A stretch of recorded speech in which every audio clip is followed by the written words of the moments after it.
So in today's video, I will be sharing the easiest way to create beautiful studio portraits using just one speedlight.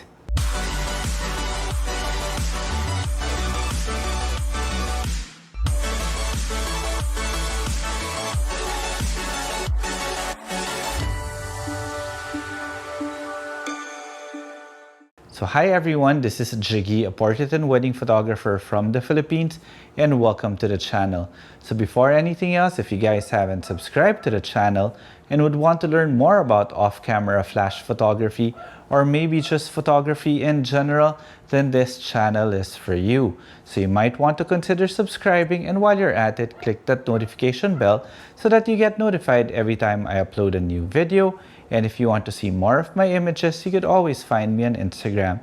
It's at Jiggie Alejandrino. So welcome once again to my small home studio. And for you guys who are new to the channel, this shooting area is a very small area. It is only about 3.5 meters deep and 2 meters wide. So in today's video, I will be sharing the secret to creating beautiful soft light with just one speedlight. Now the speedlight that I'm going to be using is this one. This is the Sony f60RM. So this Sony f60RM has been my go-to flash unit or my go-to speedlight because I like things working well with my Sony camera. However, if you don't have a Sony flash, of course, you could use any flash that you have at your disposal. My Sony f60RM is mounted on this one. This is a mag shoe. It is basically a flash mount. It's got a cold shoe here that I mount this hot shoe here, and I can lock it this way and lock this one. It's very sturdy. This one also serves as an umbrella holder, and the nice thing about this one is all you have to do is depress this, and it's very easy for you to tilt the light. The background that we will be using is this one. This is a 5 foot by 7 foot hand-painted canvas backdrop from Kate Backdrop. And this particular backdrop is really one of my favorite backdrops because it really gives a nice depth to your images. Now, I also have another 5 foot by 7 foot hand-painted backdrop right here on the floor, which is rolled up, which I will spread later so that I have one seamless backdrop here because this is only 7 feet long. Now, here is the secret to creating beautiful light all the time. And what is it? Basically, get the biggest light source or light modifier that you can get your hands on, because the bigger the light, the softer the light. And the light modifier that we will be using is this one. This is a Photix 185 cm reflective umbrella. And you guys are going to be so surprised on how much this one costs. This one, I've seen some in Amazon. I'll put the link in the description below. Not necessarily this brand, but you can get one for as low as $50 to $60, or you can get the Westcott version that has 3 of these, even bigger at 7 feet for $200. So why do I like this umbrella so much? Well, number one, it's huge. Take a look at how big it is. There. Look at that, how big that umbrella is. And knowing that, we know that basically the bigger the light source is, the softer the light will be. But I will also show you how to be able to control a light source this big. However, there is another thing that I actually like putting in an umbrella like this, and it is this one. This is a front diffuser panel. In other words, it will actually create another diffusion here in front that will actually soften the light even more. So you've already got a big light source like this, and you have a diffuser here in front, which I actually need to clean. You can see it's relatively dirty already because I've been using it so much, and it's going to soften the light. One last thing is that here you can see my flash. I actually have this pulled down. This is like the wide angle thing for your flash. It basically makes your flash really wide so that you can maximize the size of the umbrella. Okay, so let me put this together, and then afterwards, let's talk about my flash. Oh, sorry, my camera system. Now that's in place already. You could see that my umbrella actually is held into place using this one again, the mag shoe. And a rule of thumb, I usually have my light, the end of my light, start at the very start of this umbrella. So that's how far in I will put it, and then afterwards here, you can wrap it here. Bring this up a little, and there we go. So let's get onto my camera. So the camera that I'm using is my Sony a7R Mark IV and the 50mm 1.2 GM lens. Now the reason why I'm using a 50mm is because I want to bring in a bit of the backdrop and still shoot a full body shot. Though I think the concept for this shoot, I will have my wife, who will be my subject for today, sit down more or less there on the floor, and I think the 50mm would be perfect for that. Now, as usual, I am recording everything using this one. This is my Atomos Ninja V. So everything that you will be seeing will be straight out of the camera. Absolutely no editing will be done unless stated otherwise, which normally I put at the very end of the video. Now, what are my settings? Basically, my settings are 1/250 f5.6 ISO 100. The reason why I'm doing that is for me to be able to remove all existing ambient light, as you can see now. The moment that I turned off my flash trigger, technically I am turning on my live view, so this is exactly what my camera is actually exposing for. In other words, it is pitch black. So if I take a test shot now, it's basically just going to be black. So every single light that you will be seeing will be coming from my flash, which I will be turning on now. Now my white balance is set at 5600 Kelvin because these lights are rated at 5600 Kelvin. And as you can see, I am actually on AFC, which basically means that I am on continuous focusing only because I actually like shooting with my eye AF. In other words, I let my camera look for the eye of the subject, and that's where I want to be focused at all the time. Okay? So with that out of the way, and before I call in my wife Coco, let me fix this flooring here. So basically, I'm just going to extend this here. There you go. And I will now bring my camera angle down too. Okay, I think I want to be shooting about this low. All right. And let me fix this one so that it's straight. Okay, so everything done. Babe, come on in. Hi babe, as usual, you look fantastic. And of course, thank you very much to our friend Mela Jimenez for virtually assisting Coco put on her makeup today. So basically, there are two principles that we will be talking about here. One is to be able to create beautiful soft light, and of course, having a big light modifier will create beautiful soft light. However, the downside of having the light this far is that you're going to just spread the light all over. It's not a bad thing, but of course, there are times that you want a little bit of contrast, and I will show you how to create contrast using a modifier this big, okay?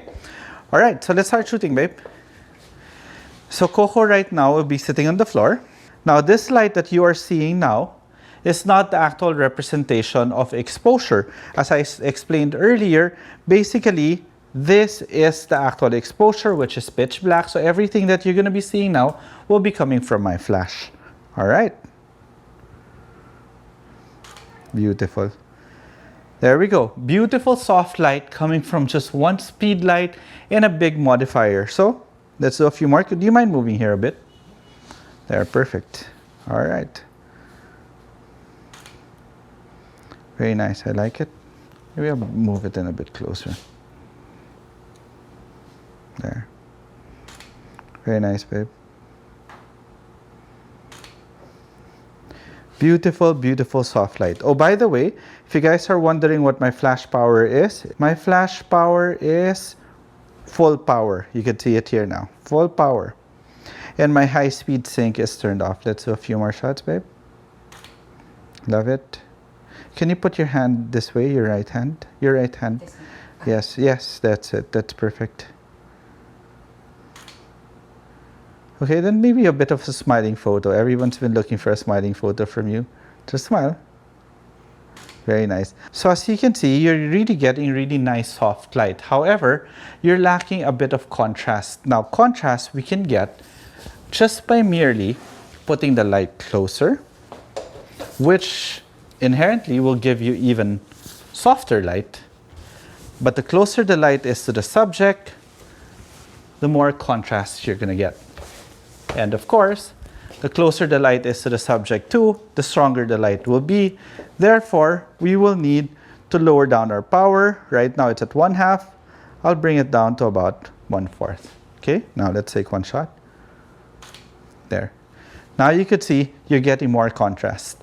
You're actually getting more drama with the image, even though you're actually shooting with really soft light. So instead of having too much light on the backdrop, let's do this. All right. Now you can see the light stand there, but I can easily remove that in post. Just want to get the light as close as possible. Look at that. So dramatic already. It just changed the way the entire image looked. One more, babe, please. So I decided to do one more layout. So I decided to change my lens into an 85mm 1.4 GM, which is my favorite portrait lens, which now tells you that I plan to shoot tight portraits. With this particular light, it's a no-fail light. In other words, having this light, a light source this big, will just give you beautiful, beautiful soft light. No matter what we do, we will always get a beautiful portrait. Let me show you. Look, babe, try to look as ugly as you can be. All right. Okay, there we go. Let me fix there. Beautiful. Look at that. So my settings are still 1/250, f5.6, ISO 100. My flash power right now is at 1/4 power. Okay. Now we can always open up the shadows here by, again, look at the contrast that I'm getting. One more, babe. Very nice. Tilt your head away from camera. Right? So you notice, having the light this close, we're getting a lot of contrast on this side. What if now I move it this far away, bring it up a little bit, okay? Now, by moving it further away, I am weakening the light, so obviously, oh well, let me show you. So I'm underexposed. So now I'll just make my light stronger. I'll put it now back to full power, and look, we are lessening the contrast. Babe, can you face the light a bit more? There we go, lessening the contrast a lot. Can you face me, please? There. Straighten your back, please. Good. Chin up. Tilt your head. Oh. Face there. Basically, it just mimics one beautiful, nice window light. So many things that you can do with just this one light. Thank you again, babe, very much for bearing with me every time we're shooting. So basically, all you have to do is really get the biggest light source that you can buy, which in this case, these things are about $50 to $60. And I said in my intro, you could actually get 3 for $200, which is relatively inexpensive for modifiers this big. You know, this is our go-to modifier, right? Every time we would just want to do a very simple portrait, and we know that it just has to look good. Biggest modifier, that's a secret. That's the easiest way to be able to get good portraits, so that you can actually start experimenting and, you know, playing around and moving forward in your flash journey. So I hope you guys enjoyed this video, and if you did, please do consider subscribing to the channel. And while you're at it, click that notification bell so that you get notified every time I upload a new video. Now, if you guys want to learn more about off-camera flash photography, I actually hold one-on-one online workshops, the details of which I will put in the description below. Okay? And if you want to see more of Coco's images or images that I've taken, you could always find me on Instagram. It's at Jiggie Alejandrino. Okay? Till the next video.